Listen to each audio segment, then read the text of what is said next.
Radio Biarritz, c'est l'Esprit Biarro. Portrait, sport, musique, info.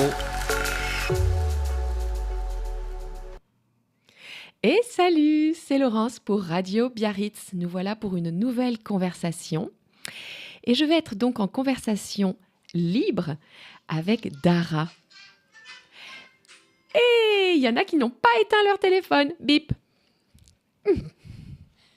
Enchantée Laurence. Et on a Patrick à la réalisation dont le téléphone vient de sonner. Ça fait champagne. Je ne sais pas si vous connaissez, mais sur un plateau de tournage, fiction, film ou quoi, si un téléphone sonne, c'est champagne pour tout le monde. L'équipe. Alors, tu as intérêt à pas avoir le téléphone qui sonne, je peux te dire. Après, j'ai du champagne au frigo. Ouais. Il y a que ça. Bon, alors... Bon, c'est génial. Alors, bonjour Dara. Bonjour Laurence. Merci d'être là avec nous. Merci aussi de m'accueillir ici, dans ce bel endroit. Je suis très très contente. On se sent bien ici, n'est-ce pas? Oui, comme En à tout la cas, moi, maison, voilà. tranquille. Ouais. Bon, alors nous allons parler librement de danse. Avant ça, veux-tu bien te présenter? Dire rapidement ce que tu as envie de nous dire de toi? Bien sûr, merci. Alors, je m'appelle Dara et je suis née d'une maman française de Bretagne, et d'un père laotien. Mon histoire par rapport à la danse a commencé depuis mes 3 ans, où j'ai été inscrite à plusieurs écoles de danse, donc différents styles aussi de danse. Ça a été ma première rencontre avec la danse à mes 3 ans, parce que je me rappelle, ma mère me donnait comme souvenir de me voir dans mon berceau de bébé en train de danser avec mes mains. Et en fait, c'est des mouvements de la danse laotienne, traditionnelle, que déjà j'avais dans mon corps. Incroyable. Donc en fait, par les mouvements de ton corps, elle a eu l'idée de te proposer très rapidement de faire de la danse. Oui, c'est ça. Donc dès 3 ans, et ça a été des très belles années dans ma vie, avec à chaque année, il y avait un spectacle de danse. De fin d'année. Voilà, la représentation devant les parents aussi. Et puis l'envie d'explorer déjà différents styles de danse avec donc le modern jazz, la danse indienne, le hip-hop. Un peu plus tard, j'imagine que ce n'était pas à 4 ans que tu as découvert Non, un peu le plus hip-hop. tard, Mais après, mais oui. après 10 ans. Ouais. Et aussi la danse indienne et orientale, pardon. Voilà, indienne et orientale. Donc, tu avais déjà eu, en tant que petite fille et ado, la curiosité de tester différents styles de danse. Oui.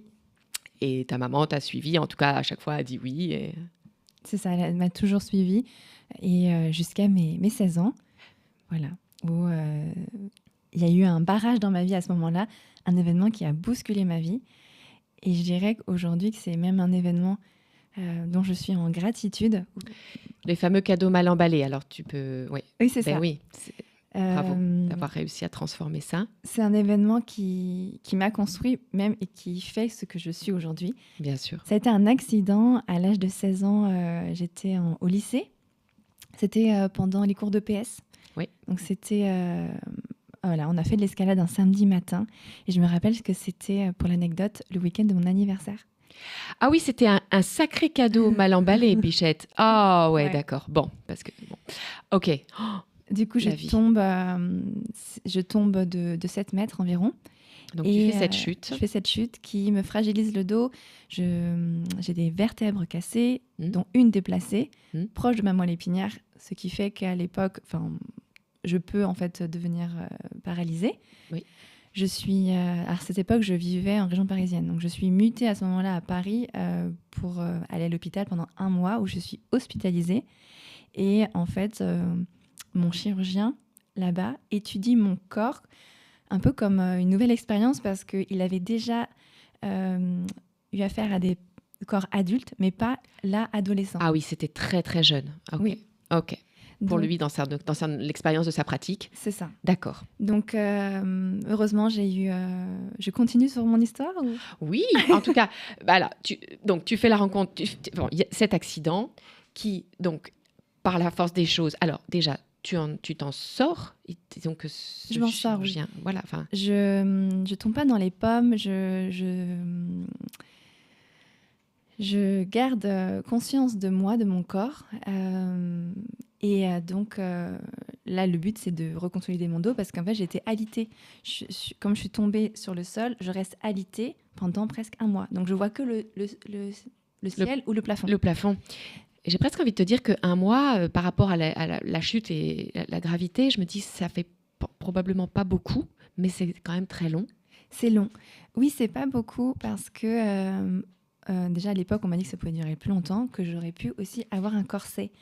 Donc, À vie, genre on t'a fait un pronostic de... pendant longtemps. Je sais plus si c'était à vie, mais en tout cas, Oui. c'est une longue Oui. guérison et consolidation.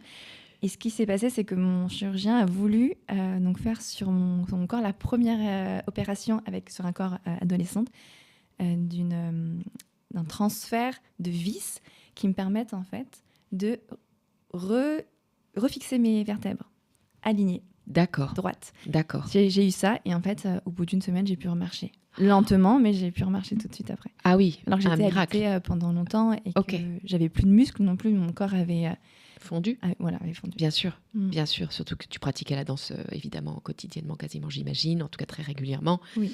Voilà, et il a fondu rapidement parce qu'on sait que ça va vite dans l'autre sens.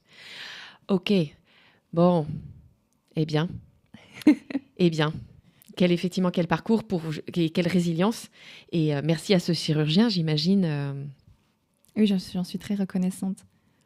Il sait ce que tu fais aujourd'hui? Non, Non. je pense pas, non. Non.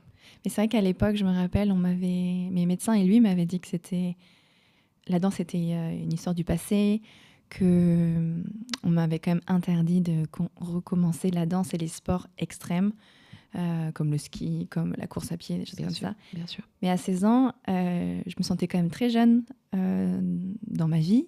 Et oui, Je sentais que j'avais pas non plus commencé une vie libre. il y avait encore plein de choses à explorer. Voilà. Et du coup, c'était quand même dur d'avoir déjà cette interdiction, ce Oui. barrage. Bah ouais.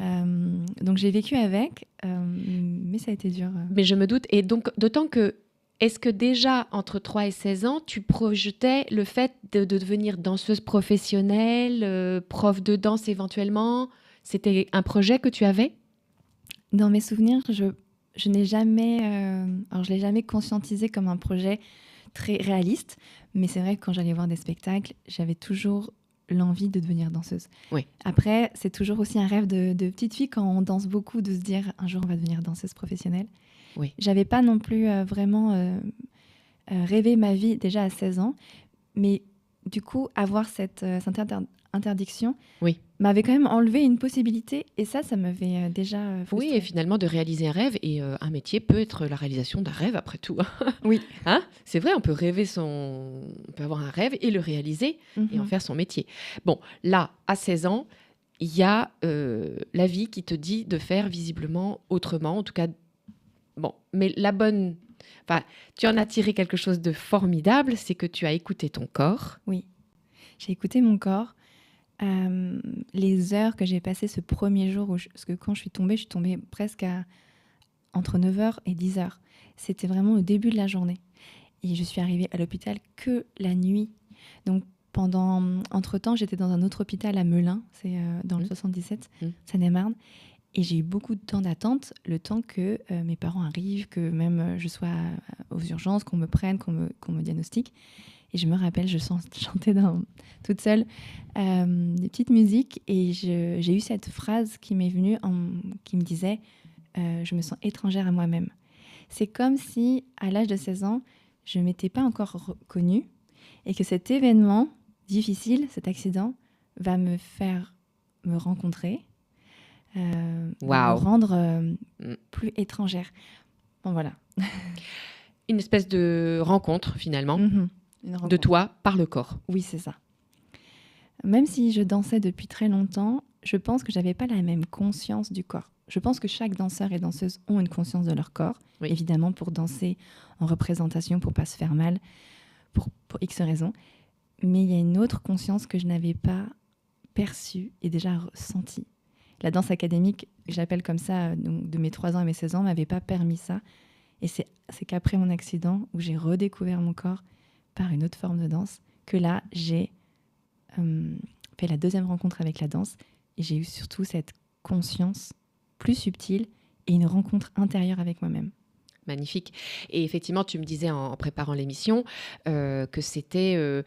c'est vrai que finalement, la danse académique, il y a un côté, on est peut-être plus dans la conscience de la performance. Mhm. Moins, justement, là, tu vas passer, donc tu vas franchir le cap de la danse plus intuitive Mhm. et plus médecine, enfin en passant par ces danses-là, en fait. Oui. Hein. Oui, c'est ça. Ok, donc 16 ans, il y a une tranche de vie, et puis c'est le début de quelque chose de nouveau, la reconnexion au corps, très entourée par ta famille. Oui. Tu m'as dit que tu étais très soutenue. Et Oui, donc, voilà, très ça, soutenue. Voilà, même après l'accident, toujours été très soutenue Oui. dans mes choix aussi de vie, parce que du coup, à 16 ans, j'avais envie de vivre une vie j'avais envie de vivre ma vie, tout simplement. Ben oui. Donc, à un moment donné, j'ai plus vraiment demandé à mes parents ce que je pouvais faire au lycée, les week-ends. Et en fait, je fonçais. J'ai beaucoup voyagé aussi, déjà à 16 ans, toute seule. J'allais en Allemagne, il y avait des échanges franco-allemands. Oui. Et je partais aussi en colonie de vacances aux États-Unis. Oui. Et en fait, même si mes parents avaient un peu peur pour mon dos, en fait, je leur ai dit, c'est maintenant que je dois vivre, parce qu'en fait, j'ai quand même été à 2 doigts de la mort. Bien sûr. Donc, j'ai quand même vécu une vie très rapide, comment dire, très... Autonome, Oui, enfin une indépendance. Tu as oui. une forme d'indépendance. En tout cas, rapidement, tu as pu marcher Oui, sans forcément être avec de béquilles ou quoi. Enfin, tu as Oui. pu retrouver ta mobilité, en fait, et oui, ta ma motricité oui, complète. totalement. Incroyable. Sauf que le dos était quand même très fragilisé, toujours figé, je dirais. Comme du D'accord. coup, j'ai des vis dans le dos, toujours dans le bas de mon dos, Oui. mon haut du corps compense, et Oui. je suis quand même figée. D'accord. Donc, en fait, entre mes 16 je dirais mes 19 ans, je suis à fond, mais vite, je suis reprise par mon dos. Et en fait, quand je commence des études à Paris à l'âge de 19 ans, je me rends compte que je ne peux pas avoir la vie d'étudiante de tout le monde. C'est après mes cours, je dois rentrer chez moi, m'aliter et juste m'allonger pendant des heures parce que j'ai mal au dos. D'accord. Donc, il y avait quand même cette conséquence-là et une notion de la douleur à gérer pour ton confort. Enfin, Oui. un inconfort créé par une douleur. Oui. Et déjà, la conscience de devoir faire attention et de prendre soin de toi. Oui. Déjà, de ma première année d'études, je suis allée à la Sorbonne faire des études d'histoire de l'art. Et déjà, parce que du coup, j'avais un petit job aussi d'étudiante, plus j'étudiais, mais le soir, je ne pouvais pas faire tout ce qui était étudiant, les happy hours, le sortir, parce que j'étais déjà HS de ma journée. Et puisqu'à Paris, on marche beaucoup aussi. Donc voilà, j'avais quand même à partir de mes 19 ans, j'ai quand même été dans cette conscience de mon corps, en tout cas cette obligation en fait. Donc j'ai ouvert la porte à d'autres pratiques qui m'ont aidée, beaucoup plus douces. Et ça a été la sophrologie, le yoga.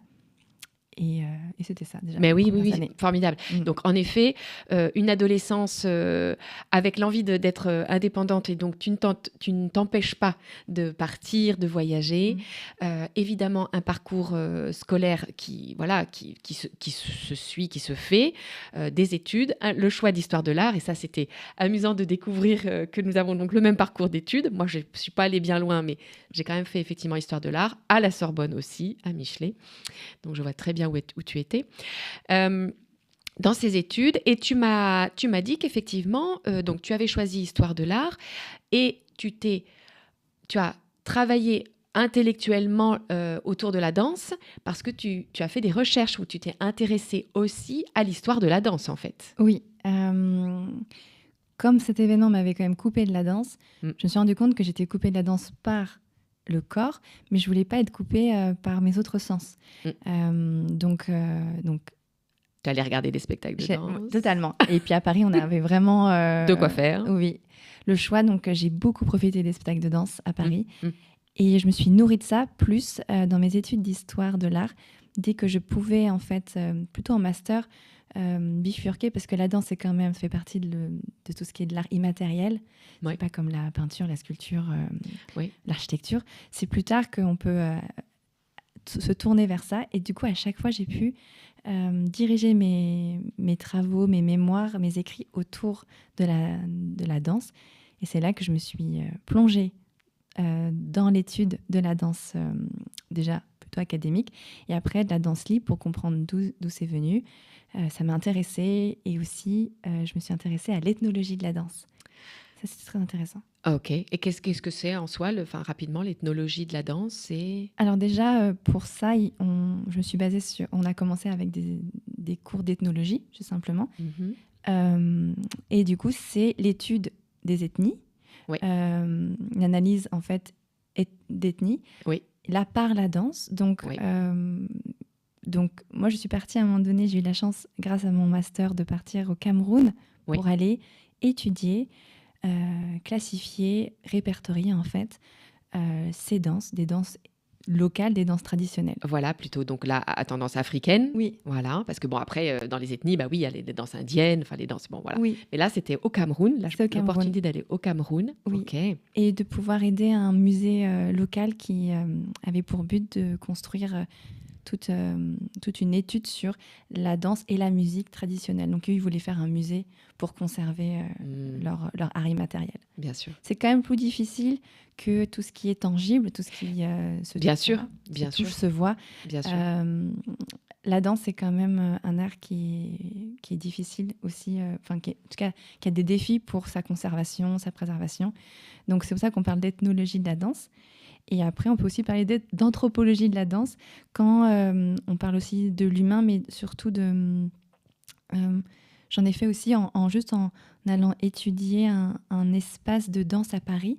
Donc d'aujourd'hui, donc c'est pas vraiment des ethnies, c'est vraiment des groupes de danseurs. Ça peut être hip-hop, salsa. Donc on Oui. peut aussi faire des études de la danse Contemporaine, voilà. à partir de ce qui a été fait avant, et de ce qui existe maintenant, de ce qui continue de se créer.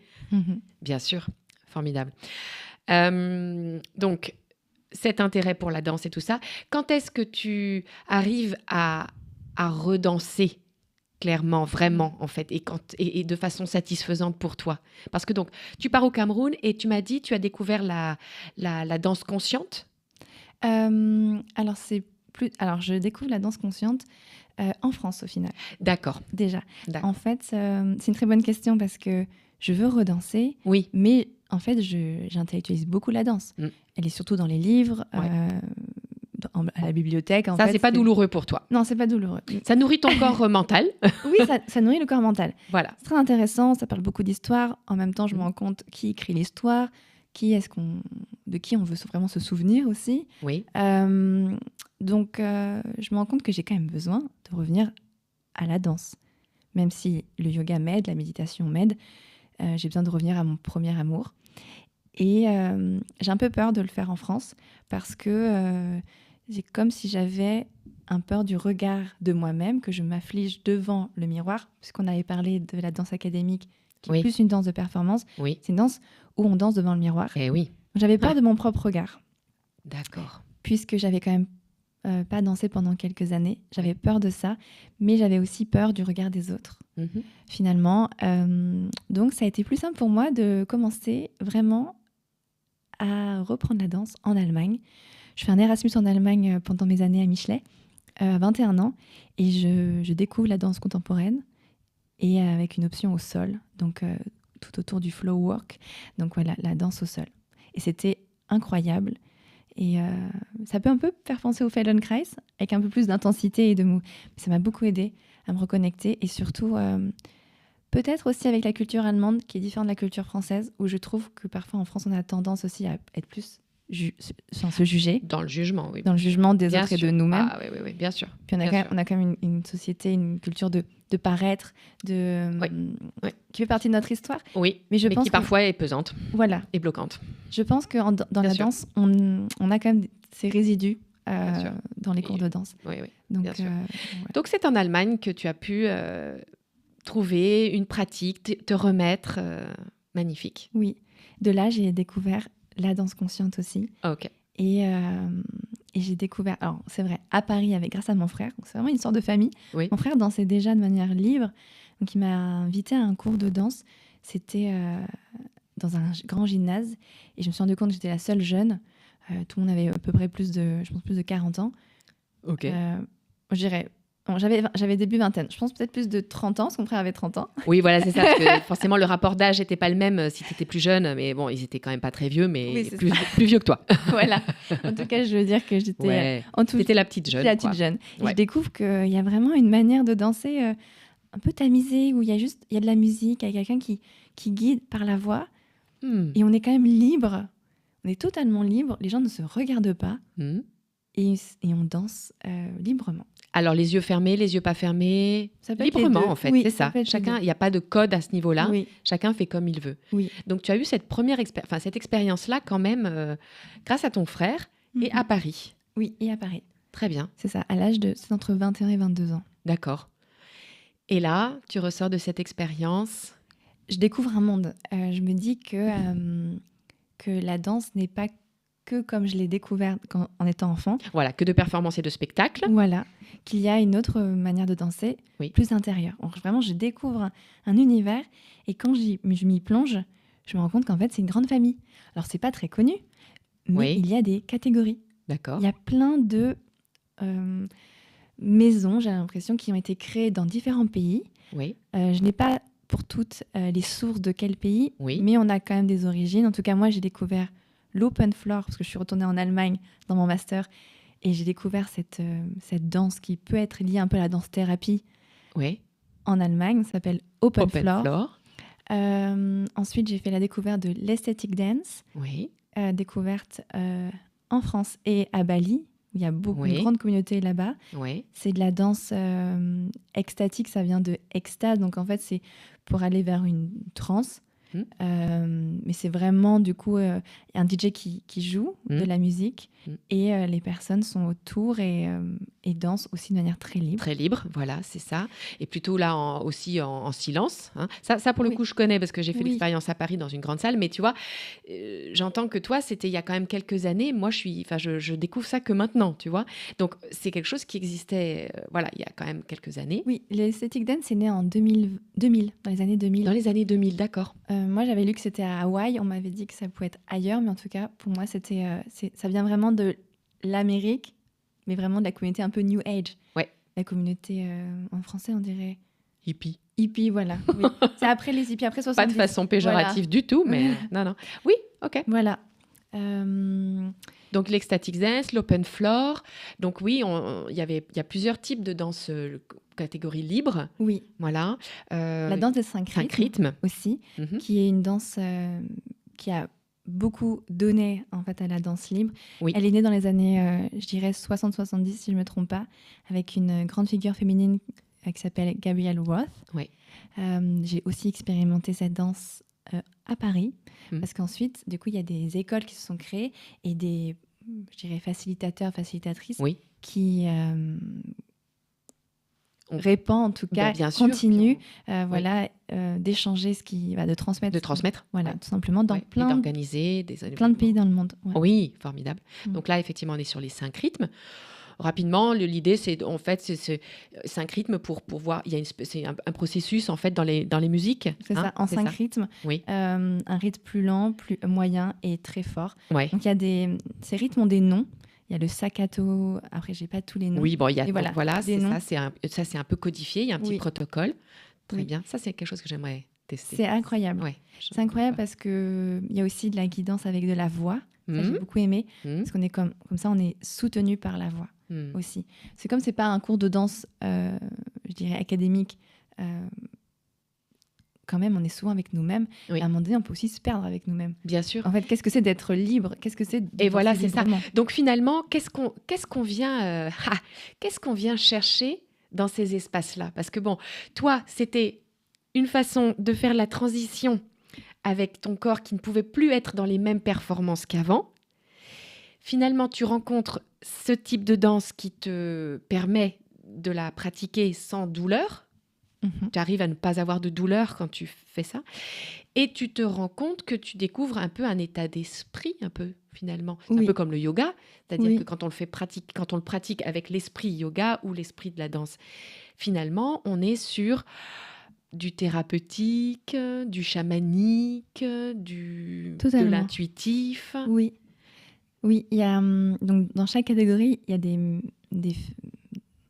des styles qui vont aller plus vers l'intuitif, le chamanique, le Médecine, médecine, voilà. voilà. La thérapie. Libération, émotion. Bon, Voilà. oui. C'est comme s'il y avait un peu un degré pour tout le monde, finalement, puisque je pense que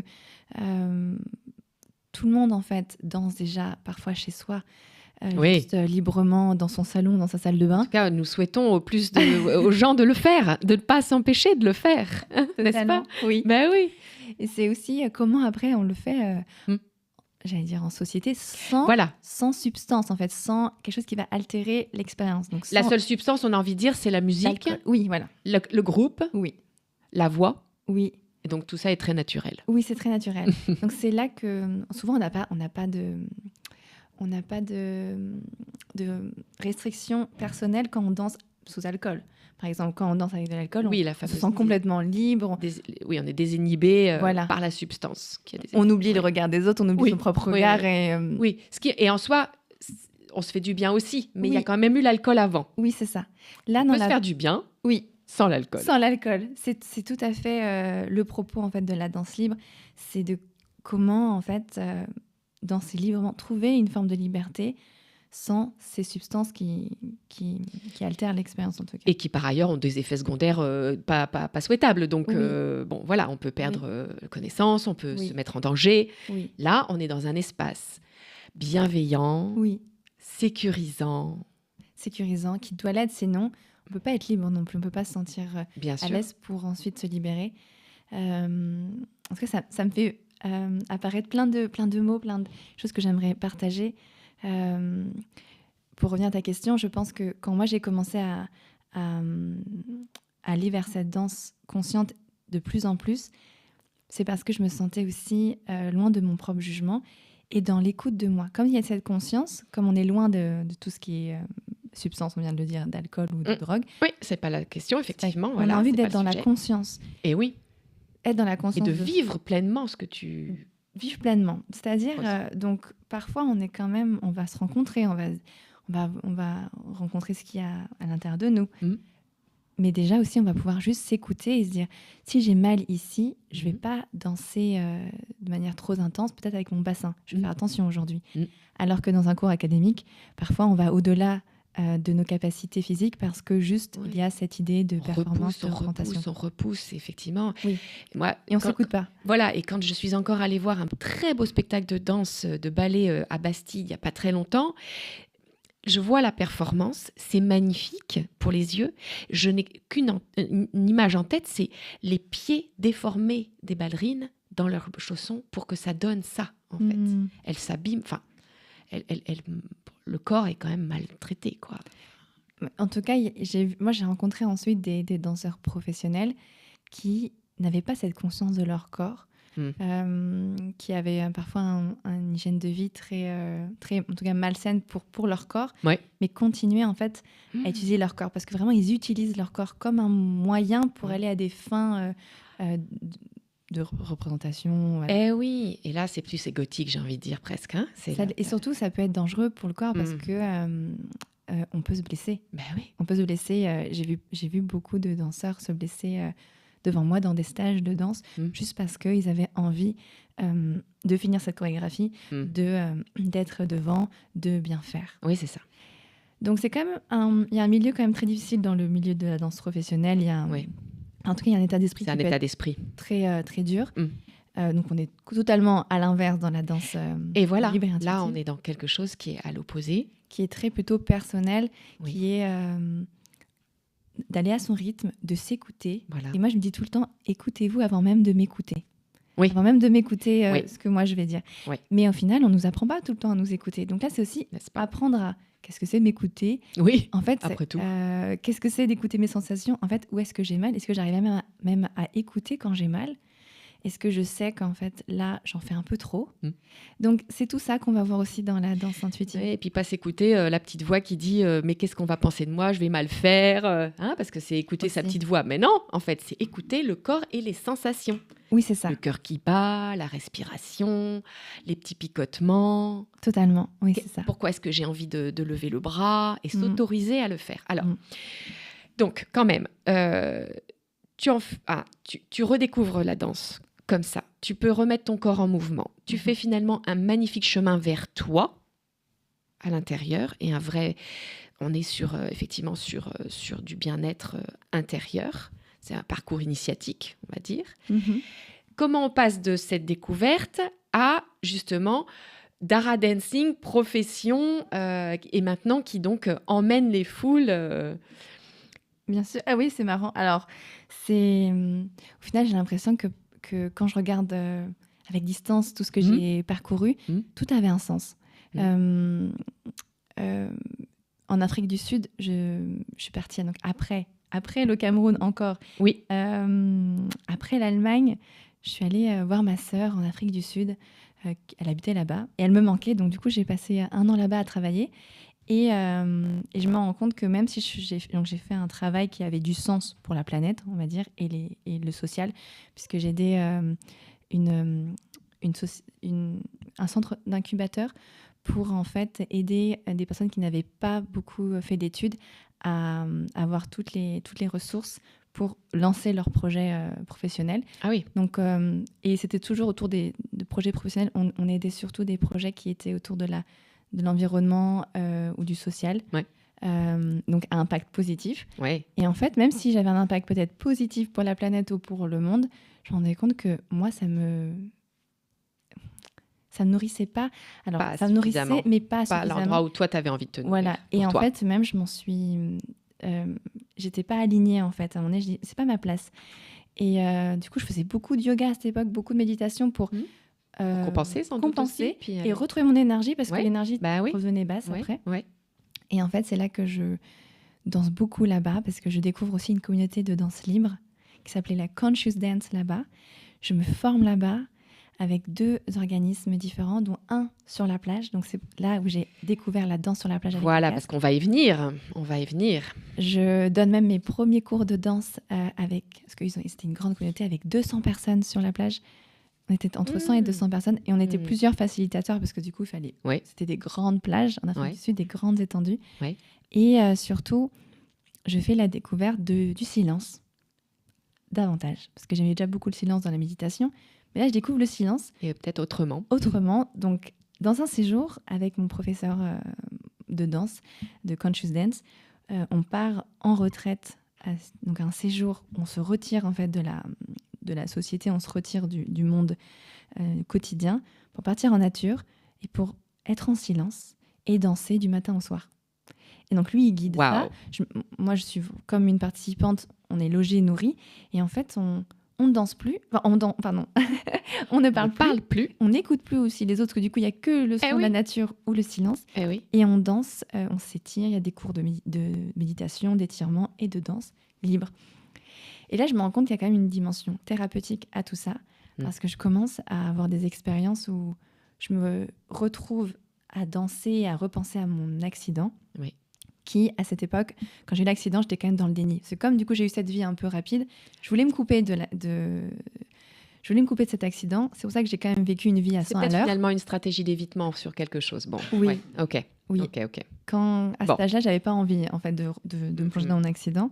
Et c'est revenu plus tard, dans la danse, parce qu'il y a quand même cette forme de, quand tu danses en conscience avec toi-même, tu fais ressurgir des choses, des émotions, des choses que tu n'as pas encore traitées. Probablement pas vécu, pas pris le temps d'écouter. C'est ça. Mais oui. C'est là et là, je me rends compte qu'en fait, c'est ma médecine, c'est ma guérison. C'est comme ça que je parle avec moi-même. Alors, j'aurais pu aller voir une psy ou j'aurais pu en parler avec ma famille ou des amis.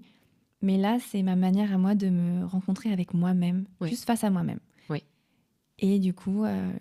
Et là, pas tant effectivement, avec le corps physique, mais en effet là, avec le corps émotionnel. Oui. Et donc, il y a un éveil proche de la spiritualité à cet endroit-là aussi. Donc. C'est là que je peux aussi beaucoup pleurer, un peu les dossiers que je n'avais pas traités. Donc, voilà, il y a du laisser aller. Il y a du lâcher prise, du laisser aller, la transformation, c'est-à-dire que des choses qui sortent. Et puis, il y a aussi la place après, ça fait de la place, ça fait le vide. à d'autres choses et je me rends compte que je suis aussi beaucoup mon intuition. Je me sens connectée à mon intuition à ce moment-là. Quand j'ai vraiment vidé mon sac. Comme de par hasard, tiens donc. Bah oui, parce qu'on veut être intuitif. Bah oui, mais peut-être qu'il y a des choses à enlever avant de se rendre compte et d'accéder à l'intuition. Pour s'écouter. Le mental d'abord, ensuite, oui, effectivement. Les émotions. Là. Ouais. C'est là que je découvre qu'il y a du coup tout ce cheminement qui m'a fait du bien. Oui. Déjà, la danse intuitive m'a permis de me reconnecter à mon corps. Déjà. De retrouver ma fluidité, ma flexibilité d'être d'avant. en mouvement, avec un mouvement qui était important pour toi. Voilà, ensuite je me rends compte que je me sens bien dans mes émotions. J'ai pu lâcher ce que j'avais besoin de lâcher. Et en plus, je me sens connectée à moi, je me sens connectée à mon intuition. Je sens pas les petites voix à l'extérieur. Ouais. Je sens qu'il n'y a qu'une voix intérieure et que je suis alignée. Waouh. Et du coup, je me dis, mais alors, en fait, j'ai envie de transmettre ça. Eh ben oui, pourquoi le garder pour toi ? Parce que, en plus, rien n'est impossible. Et qu'en fait, au final, alors que mes médecins m'avaient dit à 16 ans que je devais arrêter de danser, au final, c'est ce qui m'a aidée à me reconstruire, à me retrouver, à me connaître. Voilà. Et du coup, je commence à me former. Et quand je rentre en France, c'était après le Covid. Voilà. Donc du là, coup, on est effectivement 2020, la formation nanana, et puis tu lances je rentre en France et je lance l'activité. Mon projet de danse. Voilà. De manière très organique au départ. Oui. Voilà. Et pour me dire que j'explore, parce que si en France, je me dis comment le public français va accueillir. Recevoir ça. En Afrique du Sud, c'est culturel, peut-être. C'est culturel et il y a plusieurs communautés parce que c'était un pays qui a été aussi colonisé par les Hollandais une fois. Oui. Peut-être des Anglais aussi. Ouais. Du coup, quand même dans la... C'est un peu tous passés par là. Peut-être un peu les Espagnols. Enfin bon, bref. Ouais. Dans la communauté anglaise, il y a quand même une manière aussi un peu plus chill. Je trouve ils sont plus chill dans le paraître. Ah bah ça oui. Et du coup... Oui, en Angleterre. Hein. Tu parlais de l'Allemagne, mais tu vas en Angleterre. Oui. Les anglo-saxons sont quand même aussi plus cool. Plus cool. Et du coup, on pouvait danser avec tous les âges sur la plage. Il n'y avait aucun problème en pleine journée, dans la nuit, mais qu'importe, ou tôt le matin. C'est quelque chose qui marchait là-bas. C'est ça. Donc là, l'idée, c'était effectivement le challenge. C'était, je veux transmettre ça, c'est trop beau. Je l'emmène en France. Je l'emmène en France. Je teste. Tu testes. Bon, bah alors donc tu testes. On est effectivement les années 2000, 20, 21. Bon, tu lances ton activité. Je m'installe à Biarritz. Tu t'installes à Biarritz. Il y a une plage, ça tombe bien. Et il y a surtout beaucoup de beauté qui me rappelle l'Afrique du Sud, ses rochers, ses falaises, l'océan, les montagnes. Parce que moi, j'étais en Afrique du Sud, à Cape Town, donc c'était cette grande montagne. Donc je me retrouve quand même dans les mêmes paysages. Oui. Et je me rends compte que moi, j'adore danser en nature. Voilà. Donc je ne suis pas une danseuse entre quatre murs. Oui. J'aime le sol et je trouve qu'il y a des bienfaits qu'apporte la salle. Oui, tu les reconnais. Mais j'adore la base. La nature. Bah, voilà. Donc, effectivement, tu commences à proposer des cours en collectif, en extérieur. Bon. Avec les casques. Avec des casques, ben oui. Alors ça, c'est celui que j'ai expérimenté. On est connecté, comme tu l'as expérimenté, par la même musique et ma voix. Oui. Pour un voyage. J'appelle ça un voyage parce qu'en fait, ça ne s'arrête pas. Du début à la fin, on ne parle pas. Donc, on n'est pas coupé par... donc, si tu veux bien sûr aller boire de l'eau, enlever ton pull... Oui, mais tu ne fais que les choses pour toi, à ton rythme. Voilà. Tu n'es pas dans le partage avec quelqu'un d'autre. Tu vis ça que pour toi. Oui. Donc, j'aime beaucoup l'idée du casque parce que ça permet d'être dans sa bulle. Et du coup, même si on est en extérieur et qu'on peut peut-être croiser des gens ou même croiser le regard des participants dans la danse, qui sont aussi venus là pour danser, quand même, le casque permet d'être dans sa bulle. Ouais. Et de dire, on est tous et toutes là pour la même chose. Donc, quitte à y aller, allons-y. Bien sûr. C'est souvent ce que je me dis quand j'ai quand même commencé à découvrir toutes ces formes de danse libre. Je me suis dit, ah oui, quand même, à un moment donné, bon, j'ai quand même du jugement envers moi-même. Parfois, je me dis, j'ai commencé à juger des gens, mais à un moment donné, je me dis, bah alors, vas-y. En fait, on est tous là on s'est tous inscrits pour la même chose. Ouais. Essayons l'expérience jusqu'au bout. Bien sûr. Et je vois après si ça m'apporte des bénéfices. Bien sûr, bien sûr. Donc, tu proposes ces sessions. Voilà. Alors, évidemment, pour des raisons de météo, en général, donc tu commences, donc toi, tu lances ton activité, tu les commences et tout ça. Aujourd'hui, c'est maintenant plus rythmé, plus structuré. C'est effectivement printemps, été, un peu début d'automne. Voilà, moi je sais que j'ai eu la chance d'assister à la dernière session, la dernière séance de la saison avec le coucher de soleil sur la plage à Bidart. C'est quand même une expérience assez incroyable. On est les pieds sur le sable, dans l'eau, et avec notre petit casque, et on danse. Donc ça, c'est... Qu'est-ce que tu as ressenti? Alors, moi, j'étais venue sans savoir ce que j'allais vivre. Je ne savais pas non plus quel type de musique tu allais me faire écouter. C'était intéressant de voir qu'il y avait des musiques douces. Enfin, j'imagine que c'est très intuitivement mixé et que c'est évidemment fait pour accompagner ce fameux voyage. Et moi, j'ai été traversée par des émotions. Comme je te disais, je suis allée demander un petit Kleenex parce que j'ai eu une petite larme à l'œil. J'ai fait un peu... Je suis passée par les états de transe parce que moi, ça me met dans des états de conscience modifiés ou amplifiés. Et donc, du coup, il y a le corps quand même qui fait des petites choses. Et j'ai trouvé ça super. Ça m'a beaucoup plu. Ça m'a beaucoup plu. J'ai trouvé ça formidable. Et c'est la raison pour laquelle, d'ailleurs, après, j'ai voulu effectivement te proposer de venir parce que je me disais, faisons découvrir ça. Voilà. Donc, tu lances cette activité en collectif, tout ça, sur la plage. Tu as créé des retraites. Oui. Alors, veux-tu nous parler effectivement de ces formats de retraite? Parce que ça, c'est merveilleux. Alors, pour approfondir l'expérience, j'ai créé du coup cette retraite en silence et danse que j'ai, moi, adorée. Et je me suis dit, en France, ça n'existe pas. J'ai envie de créer ça. Voilà. Donc, pareil, une retraite du mercredi au dimanche. On est dans le silence. À partir vraiment du mercredi soir, le temps de quand même poser les règles parce qu'on peut pas. Et la logistique. Voilà, on peut pas. On pose le cadre, la logistique. C'est ça. Quand même. Jusqu'au dernier jour, on est en silence et en fait, on a des activités de conscience, donc de danse. Tous les jours, on danse 2 fois. On médite aussi ensemble. Mais c'est pas forcément la méditation assise, ça peut être une méditation en mouvement, en marche. Oui, dans la nature. Voilà. C'est vraiment permettre aux personnes de se retrouver et d'écouter quand on a vraiment éteint le bruit extérieur, donc les paroles des autres, le bruit de la société, de tout. Qu'est-ce qui est au fond de nous? Parce qu'il y a aussi du bruit interne. Merci, j'allais le dire. Et oui. Et après, c'est souvent le reflet de descend. l'extérieur, mais donc quand déjà on éteint le bruit de l'extérieur, on se rend compte que chez nous, c'est peut-être pas forcément le silence, c'est peut-être un peu bruyant, et de revenir peut-être plutôt au son de l'intérieur et au silence, le son du silence qui est quand même très fort quand on arrive à y aller. Oui, et surtout, je me rends compte que le silence, c'est pas du vide. Dans le silence, il y a plein de choses. Et donc voilà, c'est un peu que les personnes cheminent avec elles-mêmes grâce aussi aux pratiques. Et voilà, moi, j'accompagne. Voilà, c'est ça. Alors, cette retraite-là, qui est ta retraite signature, tu la proposes combien de fois par an? À peu près 3 fois par an. Voilà. Alors, si vous aurez tout en descriptif sous la vidéo, je vous ai mis l'Instagram de Dara parce que Dara travaille avec un Instagram.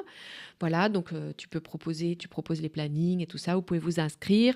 Voilà, Dara est joignable par mail, via son Instagram également. Site internet. Et son site internet. Donc, je vous ai mis le lien aussi en descriptif. Voilà. Donc, tu as ta retraite signature. Tu as la petite dernière, c'est la retraite photo et danse. Oui, qui va naître en 2026 à Biarritz.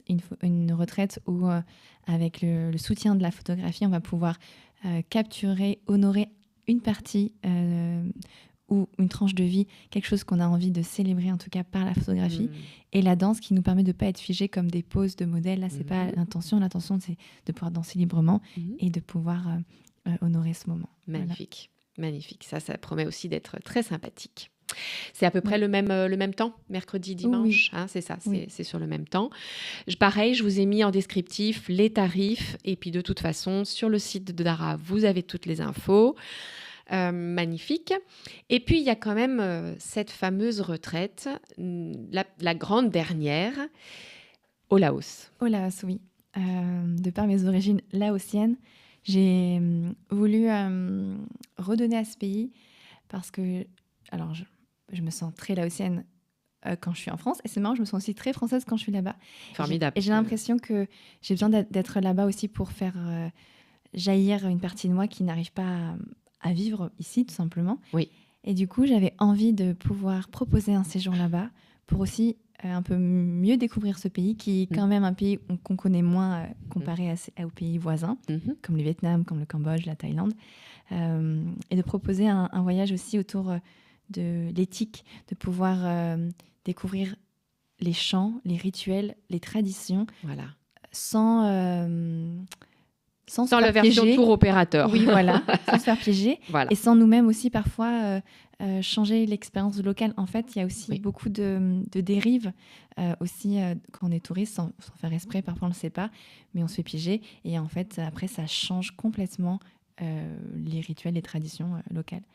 Et après, on va danser aussi, évidemment. Et on va découvrir voilà, toute l'histoire et l'art. Oui, voilà, c'est ça. Donc un petit cours de cuisine, un petit cours de massage. Enfin bon, ça donne très très envie de partir. Formidable. Je rebondis sur les dérives. On a quand même aussi en off évoqué que dans cette pratique de la danse intuitive, il peut y avoir des dérives. Est-ce que juste en quelques mots, comment est-ce qu'on peut faire pour éviter ces dérives? Enfin, donc elles existent. Je ne sais même pas de quelle nature elles peuvent être, mais je ne veux pas savoir en fait. Mais... Ok. Enfin si, dis-moi. Oui, Enfin, alors juste un petit peu Ouais. comme ça, pour faire court. C'est comme les dérives dans le yoga, en vrai. C'est en fait... Enfin, il y a toujours des dérives parfois dans ces milieux qui peuvent être très, on peut dire, spirituels. Il y a des Oui, dérives au nom autour- de la spiritualité. Voilà. Il y a des dérives autour de, parfois, retrouver sa liberté. Comme on parlait de danse libre, en fait, parfois je vois des gens qui ne sont plus libres de leur corps parce qu'en fait, et même moi, à un moment donné, je me suis sentie parfois attaquée par des personnes en danse parce que c'est pas sous prétexte qu'on est en danse libre qu'on peut danser avec tout le monde, qu'en fait on peut Ah oui, danser avec tout le monde. Être touché, Oui, être voilà. papoté, papouillé, tout ça. Ah oui, alors ça surtout, Mhm. clairement. Ah oui, Et, alors ça je comprends. Ah oui, c'est vrai, j'avais oublié ça. Moi, je vois bien en extatique, il n'est pas question qu'on vienne me toucher, quoi. Ah non, oui. c'est pas dans le programme. Oui. Hein. Ah ouais. Et du coup, il y a des dérives, il y a eu des dérives. Ah ouais. Par exemple, voilà, on peut comprendre facilement ce que ça peut être. Et du coup, Oui. en fait, il y a même un groupe Facebook quand j'étais jeune et j'ai découvert du coup cette pratique dans la danse libre. Il y avait un courant qui se rapproche un peu de la danse libre, c'est la contact improvisation. Donc contact, c'est le mot contact, donc on est en contact avec les gens. Et oui, c'est vrai Et qu'on n'a pas. impro. C'est vrai que moi j'avais entendu parler de la danse contact. J'ai Oui. un oncle qui fait ça. Et je peux effectivement contact, Oui. bien sûr, de temps en temps, avec accord, consentement, bien Consentement. sûr. Et c'est magnifique à voir, c'est Et magnifique certainement. à vivre. Bon, mais Mais Voilà. en fait, il y a des moments où on doit guider ou se laisser guider, des exercices comme ça. Et je me suis rendu compte qu'un jour, en fait, la personne ne pouvait pas me lâcher, alors que moi, en fait, je voulais plus guider et plus recevoir. Et en Ouais. fait, à un moment donné, il faut savoir aussi, il faut savoir dire, mais il faut savoir aussi l'écouter de l'autre et dire, en fait, c'est bon. Mais il y a des dérives dans ce milieu-là parce que voilà, il faut un cadre pour tout, en fait. bien sûr. Sinon, comme je dis tout le temps, la liberté des autres s'arrête. Là où commence la tienne, mais Voilà. bien sûr. Et alors, on est d'accord que à aucun moment ce seront des sessions où on sera nu. Enfin voilà, on est habillé dans des vêtements Oui. confortables pour Oui. pouvoir faire les mouvements qu'on Oui. veut. Et si, parce qu'il y a des dérives aussi, s'il y a du nu, il y a de la nudité, qu'on soit tous avertis. Oui, c'est en ça. fait. Parce que ça peut être très gênant. Ça peut être. Oui. et les nudistes et les gens qui pratiquent le nudisme ont le droit aussi de faire de la danse Oui, libre. bien Ils peuvent sûr. donc la faire nue. Mais juste dans Sur la un plage. cadre ou dans... Mais ça fait Voilà. partie du cadre. Oui, Ouais, bien sûr. c'est normal. Ouais, oui. Il faut avertir les gens, voilà, c'est normal. Ouais, ouais. Donc quand même, voilà, il y a des petites choses... Bon, alors là, effectivement, on a fait la parenthèse dérive. Là, mais à t'entendre parler, évidemment, donc tout ça est de très bienveillant, très, très bénéfique. Quand on fait ça, effectivement, on peut d'abord peut-être le faire par curiosité, mais il y a des bénéfices à ça, c'est-à-dire que toi, tu en as trouvé tes propres bénéfices, ton propre espace de guérison, de libération. Toute séance, j'ai envie de dire quand même, peut être unique, restera unique. Tu confirmes? Bien sûr, surtout même si on le fait sur la plage, chaque soir est unique.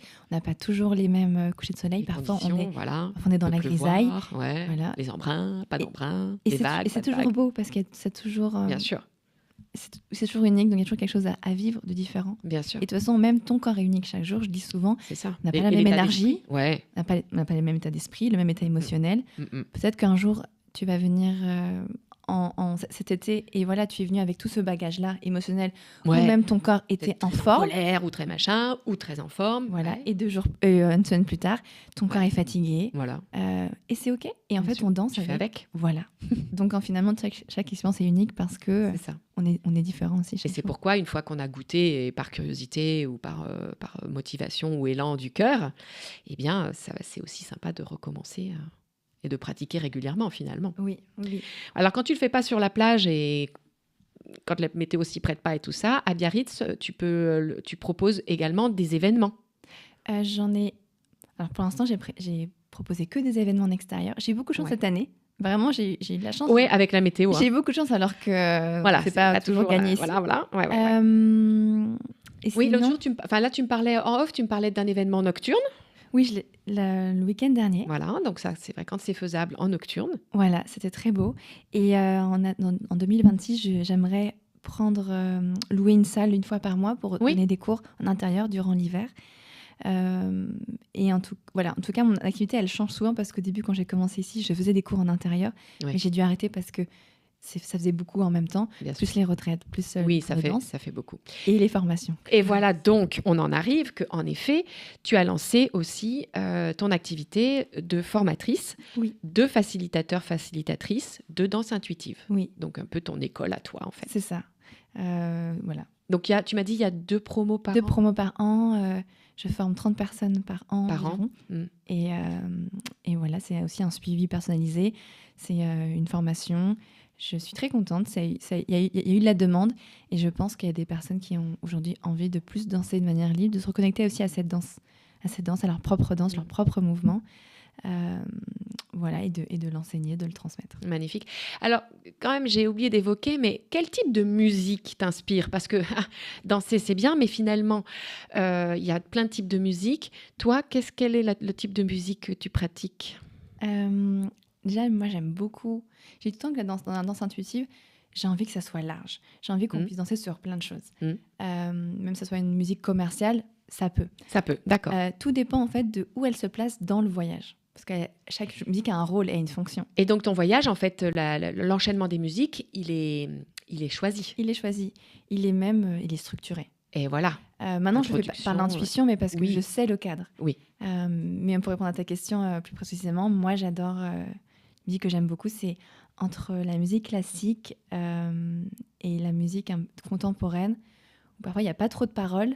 Et en fait, c'est des musiques qui m'amènent dans des espaces grandioses, des étendues de nature, comme si je me retrouvais... Qui te font voyager, en fait. Qui me font voyager, comme si j'étais en Islande sur une plage. C'est ça, qui pourrait évoquer des paysages. Voilà, des paysages. On peut voyager, effectivement. Oui. C'est des musiques où je me sens totalement connectée avec moi-même, en tout cas dans une intériorité. Ouais. Et après, ça peut être d'un coup une musique d'Afrique du Sud, parce que comme j'ai vécu là-bas, j'en ai aussi beaucoup connu et j'adore. Ouais. Ça me rappelle des choses. Et aussi, chaque musique a un rythme différent et donc chaque musique appelle une partie du corps différente. Tu vas pas danser de manière pareille sur les mêmes musiques. Et c'est ça que j'aime bien aussi. C'est pour moi un corps libre, c'est un corps qui se détache de sa technique, de ses archives, mais du coup de ses schémas en fait. Et si on est tous et tous danseurs, parce qu'on a tous dansé dans sa vie, on sait danser, en fait, on a un corps qui est mobile et capable. Je viens d'avoir des petites images de ma nièce, 1 an. Elle est géniale avec sa petite couche là. Et elle danse déjà. Elle danse. Elle marche depuis 3 semaines et elle danse déjà. Incroyable. Mais voilà, en fait, et les enfants, d'ailleurs, les enfants dansent beaucoup et de manière très sans jugement, voilà, et sans peur. Ouais. Et du coup, dans ce corps qui est... on est tous des archives. Tout le monde. On a d'un danseur professionnel qui est, lui, composé de tous ses cours, tous les ateliers qu'il a fait, tous ses enseignements, ou autant nous aussi. On est fait, en fait, de plein de choses et on se rend compte que parfois on danse de la même manière. On va toujours danser peut-être avec les mains de cette manière. Oui, il y a des choses qui sont un peu génériques, en fait, qui reviennent. Voilà. Probablement parce que d'ailleurs, ça correspond à peut-être un mouvement de guérison ou parce que on a le corps qui est fabriqué de la même façon, il n'a pas les mêmes souffrances, mais peut-être que pour dégager l'épaule, il faut faire ça de la main. Enfin, j'imagine que... Oui, voilà. Et c'est ça que j'aime bien aussi, c'est de pouvoir décloisonner ça, s'affranchir de ça. Oui. Et du coup, de s'inspirer aussi. Dans mes cours, il y a toujours un échauffement où on va s'inspirer de plein de danses différentes pour en fait donner de la nourriture, nourrir la palette de mouvements nourrir le langage, Oui. parce que c'est ça aussi, je sais plus pourquoi je parle de ça, mais j'avais cette idée de venir ouvrir le spectre de la danse, du corps, pour qu'ensuite on soit plus libre, et du coup on danse avec des choses inconnues, des nouvelles sensations. Et finalement, tu en crées comme un langage. On en revient à la même chose. C'est une expression et c'est presque une langue. Et tu peux presque... Et j'imagine qu'au bout de quelques heures, jours en silence, eh bien, le corps finit par... Il y a des codes qui doivent peut-être s'installer et que peut-être un geste va signifier pour tout le monde la même chose. Et peut-être on va aller manger, on va aller dormir, on va aller... Et peut-être que par le corps, on trouve aussi... un moyen d'expression. Un moyen d'expression. Vraiment. Oui, donc c'est ça, quand tu parlais de différents styles de musique. Oui. En fait, pour moi, tous les styles de musique sont les bienvenus. Potentiellement source d'expression. Parce qu'ils amènent de nouveaux mouvements. Autant une musique très rock, ça peut aller lâcher beaucoup de choses. Oui. Autant une musique plutôt... afro, ça va aller déhancher les hanches, trouver de la fluidité, trouver aussi le bas du corps. Autant une musique très classique, ça va aller ramener le côté aérien des bras. Ouais. Et du coup, ça va venir chercher d'autres choses. Bien sûr. Donc moi, j'aime ouvrir. Ouais, c'est super. Et moi, je me t'ai rendu compte parce que, donc, en pratiquant plutôt le côté danse-trance, il y a les rythmes avec les tambours. Oui. Ça vient chercher des choses. Ça vient plus au niveau de la terre. Peut-être, moi, ça vient me chercher dans mon empouvoirment. Tu vois, la puissance me dit, mais si je suis capable, allez, on y va. Et c'est ça qui me porte. L'élan, l'impulsion. Voilà, c'est ça. Des personnes, ça va être le bol tibétain. Enfin, moi, c'est vrai que... Et on a de la visite. Mais c'est vrai que le son du bol tibétain, s'il est un petit peu mis aussi comme ça dans ces petits sons, il peut emporter. Bien sûr. Comme un petit son de ting de triangle ou un violon, un piano, finalement. On peut parler aussi c'est encore une autre spectre, mais de tous les sons qui sont dits, alors j'ai pas le terme, mais c'est... Diphonique peut-être aussi. Quand ils sont binaurales, quand ils sont dissociés là. C'est des sons holistiques, non, c'est des sons qui permettent d'aller chercher d'autres... ouvrir des consciences, comme tu parlais du bol tibétain. Il y a des sons qui permettent... Qui ouvrent. Donc il y a aussi parfois de l'harmonie, des fréquences, les fréquences. Voilà. Oui, fréquences harmonieuses. C'est ça. Donc on peut aller très loin. Oui, bien sûr. Merveilleux. Nous arrivons à presque déjà 1 heure de conversation. Le temps passe vite, n'est-ce pas, hein? Oui. Mais on a dit l'essentiel. Vous retrouvez effectivement, comme je vous disais, tout sur le descriptif. Dara est donc joignable sur son site internet. Tu avais apporté avec toi le livre de la vie de Isadora Duncan. Oui, c'est un livre que je lis actuellement sur sa biographie, sa propre biographie. Donc c'est intéressant. Sûrement. Je peux parler d'elle rapidement parce qu'y finir avec elle. C'est une femme qui est très connue du début du XXe siècle. C'est elle qui a permis de faire la scission entre la danse académique, le ballet, avec la danse libre, la danse moderne. Donc elle est autant reconnue dans le monde de la danse libre que dans le monde de la danse moderne et contemporaine. C'est ça. Et c'est une femme qui, comme on le voit, danse sur la plage. Mais oui. Et dans le vent avec son drapé, cette robe, cette tunique qui est d'inspiration grecque, parce qu'elle veut ouvrir le mouvement. Et pour ouvrir le mouvement, qu'est-ce qu'on a besoin à cette époque? C'est déjà ouvrir la mode, donc le vêtement. C'est ça, parce qu'elle sortait d'une période où il y avait les corsets et tout ça. Donc effectivement, elles ont lancé cette mode du vêtement plus libre. Oui. Merci beaucoup. Il y a un très joli film d'ailleurs sur Isadora Duncan, un très beau film qui a été fait récemment. Je vous recommande. Oh, c'est la journée des ding-dong aujourd'hui. Mais c'est génial. Allez. Mais c'est très bien parce que ça nous donne un petit peu plus pour papoter. Non, alors, ceci dit, je vous ai mis en descriptif, j'ai mis, parce que tu as fait référence à un danseur israélien, Monsieur Gaga. Ohad Naharin. Voilà. Oui. Donc, je vous ai mis le lien. Tu as aussi tu avais une femme Anna Alprin. Alprin, voilà. Une américaine qui a beaucoup aussi œuvré. Qui t'a inspiré, tu as regardé un documentaire. Du coup, je suis allée regarder. Je vous ai mis le lien aussi de cet univers qui s'appelle le Tamalpa Institute. Oui. Voilà. Qui est proche de la danse libre, mais surtout aussi de la danse thérapie. Et voilà. Le Life Art Process. On ne va pas parler de sa pratique, parce que je n'ai jamais pratiqué, donc je ne peux pas en parler en mon nom. Non. Mais elle est très connue. Voilà. Et donc, je vous ai mis le lien si vous voulez faire des recherches, ou en tout cas, grâce à toi. En tout cas, moi, je suis allée me renseigner. Je suis allée regarder, je suis allée l'écouter et j'ai trouvé ça très intéressant. Merci beaucoup. Merci. Est-ce que je peux quand même tirer une petite carte? On va faire tirer une petite carte pour finir. Alors, j'ai pris les déesses du pouvoir. Génial, merci. Voilà, parce que je trouvais qu'il y avait du mouvement sur la petite couverture. Alors, c'est pour les auditeurs, une petite carte, l'inspiration du jour, et nous terminerons là-dessus.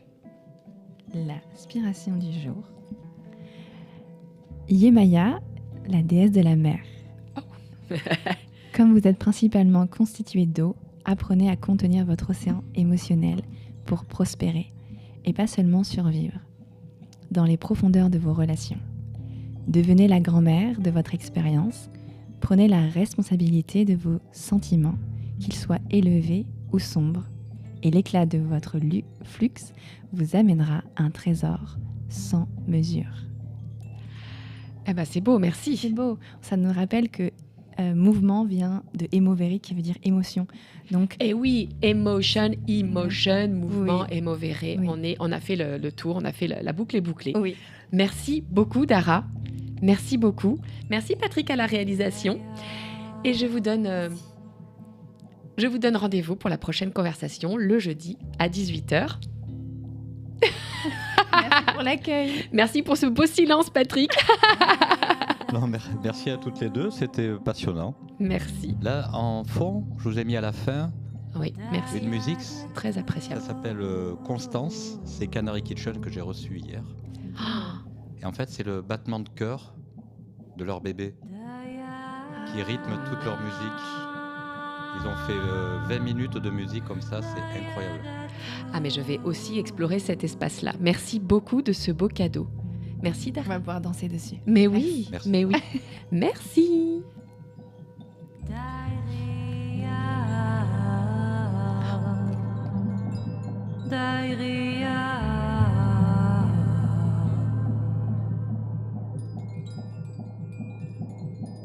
Diana